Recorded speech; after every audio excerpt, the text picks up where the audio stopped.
Hello dear students, welcome to रिजल्टअड्डा.com 1। आज हम बात करेंगे अकाउंटिंग की definition of accounting. What is accounting? Accounting के डेफिनेशन के लिए हमेशा आप AICPA का यूज़ करना, क्योंकि ये सबसे बेहतरीन डेफिनेशन है और सबसे वैलिड डेफिनेशन ये होता है। जो मॉडिफाइड डेफिनेशंस एक बुक्स में दी होती है वो एग्जैक्ट नहीं है। कभी भी अकाउंटिंग के डेफिनेशन की बात हो तो हमेशा आप AICPA की बात करना, American Institute of Certified Public accountants, क्योंकि अकाउंटिंग को जो है यही कंट्रोल करते हैं। तो लेते हैं डेफिनेशन अकाउंटिंग का।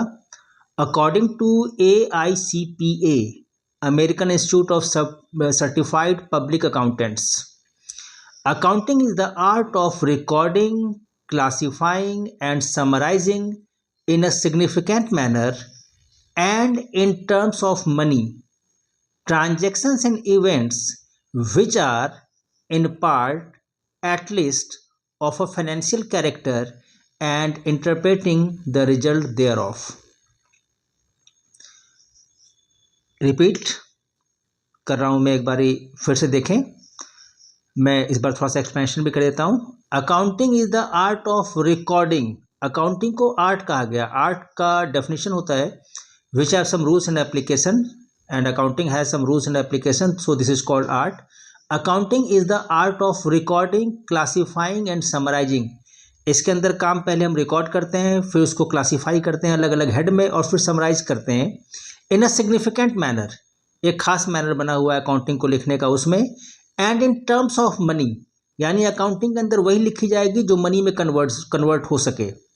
Transactions and events which are in part at least of a financial character, वो जो मनी लिखा गया है उसी को हम कहते हैं यहाँ पे फाइनेंशियल कैरेक्टर। कोई भी ट्रांजेक्शन होगा वो मनी में कन्वर्टेबल होना चाहिए, तभी अकाउंटिंग के अंदर उसकी एंट्री हो पाती है।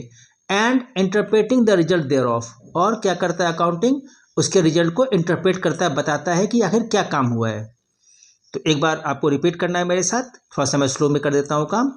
According to AICPA, American Institute of Certified Public Accountants, accounting is the art of recording, classifying and summarizing in a significant manner and in terms of money transactions and events which are in part at least of a financial character and interpreting the result thereof. इसी definition से accounting के characteristics निकल जाते हैं। आप characteristics बोलो, features बोलो, attributes बोलो, सबका मतलब सेम है। ये डेफिनेशन आपने जैसे ही लर्न कर लिया, आप इसके एट्रीब्यूट्स को, कैरेक्टर को बता सकते हो। तो क्या क्या इसके कैरेक्टर हमारे बन जाएंगे? Identification of financial transactions and events, सबसे पहले हमें आइडेंटिफाई करना होता है फाइनेंशियल ट्रांजेक्शन्स को। मेजरमेंट ऑफ ट्रांजेक्शन्स, उसको मेज़र करते हैं। रिकॉर्ड करते हैं, रिकॉर्डिंग, क्लासीफाई करते हैं, समराइजिंग, एनालाइजिंग एंड इंटरप्रिटेशन, उसको एनालिसिस करते हैं और इंटरप्रेट यानी मीनिंग लगाते हैं, और फिर यूजर्स को कम्युनिकेट कर दिया जाता है। तो दीज आर द कैरेक्टरिस्टिक्स। तो आपको प्रोसेस पता है कैसे करना है। जब मैं ये रीड कर रहा होता हूँ तो आपको मेरे साथ बोलना है और एक बार को इसको राइट ऑन करना है। Thank you.